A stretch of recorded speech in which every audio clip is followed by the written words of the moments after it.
আসসালামু আলাইকুম। Video editing tutorial ক্লাসের ফার্স্ট পার্টে আজকে আমরা আপনাদের সাথে শেয়ার করব কিভাবে আপনারা ভিডিও এডিটিং এর জন্য একটা সুন্দর প্রফেশনাল লুকের একটা প্রজেক্ট ক্রিয়েট করতে পারেন। যারা ভিডিও এডিটিং শিখে আপনারা ভবিষ্যতে নিজের স্কিল ডেভেলপ করে কোনো একটা পজিশন করতে পারেন, যেমন হতে পারে আপনারা ফ্রিল্যান্সিং করবেন, অথবা কোনো একটা কোম্পানিতে জব করবেন বা কোনো একটা ফিল্ম মেকিং করবেন।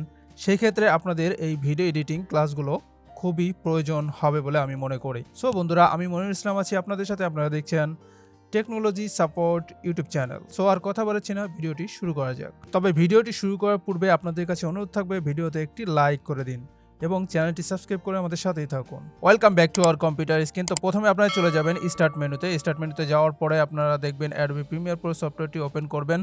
তো অ্যাডোবি প্রিমিয়ার প্রো সফটওয়্যারটি ওপেন করার পরে আপনারা এরকম একটা ইন্টারফেস দেখতে পাবেন। আপনারা চাইলে এখান থেকে নিউ প্রজেক্টে ক্লিক করে আপনারা এখান থেকেও প্রজেক্ট ক্রিয়েট করে নিতে পারেন, অথবা আপনারা চলে যাবেন ফাইল থেকে নিউ থেকে প্রজেক্ট। তো প্রজেক্টে ক্লিক করবেন, ক্লিক করে এখানে একটা নাম দিয়ে দিতে পারেন, যেমন আমি নাম দিচ্ছি মনিরুল। আপনারা এইখানে একটা নাম দিয়ে দিবেন, আমি নাম দিচ্ছি মনিরুল। তারপরে দেখতে পাচ্ছেন লোকেশন। তো লোকেশনে আপনারা এইখানে আপনারা নির্দিষ্ট একটা লোকেশন সিলেক্ট করে দিতে পারেন, অথবা আপনারা এইখান থেকে যেমন এইখানে আসতে পারেন দিস পিসি, এখানে এসে আপনারা এটার ভিতরে যেতে পারেন, যে এখানে একটা লোকেশন আপনারা ক্রিয়েট করে দিতে পারেন যেখানে আপনারা আপনাদের ভিডিওটি রেন্ডার করবেন বা সেভ করবেন। তারপরে আসছে জেনারেল আসার পরে দেখেন এইখানে আছে এই যে মার্কিউরি প্লেব্যাক ইঞ্জিন জিপিইউ। যদি আপনাদের জিপিইউ থাকে, আই মিন গ্রাফিক্স কার্ড থাকে, তো তারা আপনারা এইভাবে নিচে একটা সিলেক্ট করে দিতে পারেন, অথবা এই যে মার্কিউ প্লেব্যাক ইঞ্জিন সফটওয়্যার অনলি, এটাও আপনারা সিলেক্ট করে দিতে পারেন। তারপরে আসছে ভিডিও। তো ভিডিও সেকশনের ডিসপ্লে ফরম্যাট, এই যে টাইম কোড।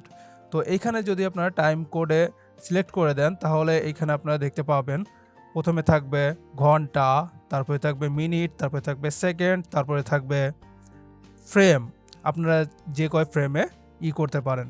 তো এখানে টাইম কোডও দিতে পারেন, অথবা আপনারা এই যে ফিটটা হচ্ছে আপনারা দেখবেন অ্যানালগ টাইপের যেই ক্যামেরাগুলো ছিল ভিডিও শ্যুট করতো, সেই একটা প্রসেস। তো যাই হোক, আমরা ডিজিটাল যুগে সবাই টাইম কোড এটা ইউজ করেই।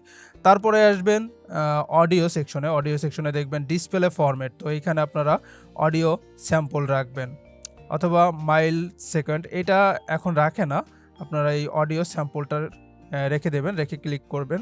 দেন আপনারা চলে যাবেন ক্যাপচার। তো ক্যাপচারে যাওয়ার পরে আপনারা এখানে দেখতে পাচ্ছেন ক্যাপচার ফরম্যাট এইচডিভি। আপনারা এই এইচডিভি এটাই রেখে দেবেন। তো এটা রেখে আপনারা এখান থেকে এইচডিবিও আপনারা রাখতে পারেন, অথবা এটাও রাখতে পারেন। এইচডিবিটা হচ্ছে খুব ভালো একটা ফরম্যাট, প্রফেশনাল লেভেলের ফরম্যাট। দেন আপনারা চলে যাবেন কালার ম্যানেজমেন্ট। তো কালার ম্যানেজমেন্টে আপনারা বাই ডিফল্ট যা আছে এটাই রেখে দেবেন। তো রেখে দেওয়ার পরে আপনারা ওকে ক্লিক করে দিবেন। তো এখানে আমার আগে একটা ক্রিয়েট করা ছিল, যার কারণে এখানে রিপ্লেস চাচ্ছে, তো আমি রিপ্লেস করে দিলাম। তো দেওয়ার পরে আপনারা এরকম একটা প্রজেক্ট দেখতে পাবেন। তো এরপরে আপনারা এইখানে কিভাবে ইম্পোর্ট করবেন, ভিডিও এডিট করবেন, সবগুলোই আপনারা এখানে দেখতে পাবেন। তো আমি আপনাদেরকে মোটামুটি সবটাই দেখিয়ে দিলাম যে কিভাবে আপনারা প্রফেশনাল একটা প্রজেক্ট ক্রিয়েট করবেন। তো যাই হোক, এই ভিডিওটি যদি আপনাদের ভালো লেগে থাকে তাহলে অবশ্যই ভিডিওতে একটি লাইক করে দেবেন, এবং আপনাদের কতটুকু উপকার হয়েছে তা অবশ্যই কমেন্ট বক্সে কমেন্ট করে জানাবেন, এবং ভিডিওটি আপনার বন্ধুবান্ধবের সাথে শেয়ার করে সকলকে দেখার সুযোগ করে দিবেন, এবং চ্যানেলটি সাবস্ক্রাইব করে আমাদের সাথে থাকবেন, যাতে পরবর্তীতে কোনো ভিডিও আপলোড করা মাত্রই আপনার নোটিফিকেশন পেয়ে যান এবং সঙ্গে সঙ্গে ভিডিওটি দেখে নিতে পারেন। সো বন্ধুরা, আর কথা বাড়াচ্ছি না, আজকের মতো বিদায় নিচ্ছি। সে পর্যন্ত সবাই ভালো থাকুন, সুস্থ থাকুন, আল্লাহ হাফেজ।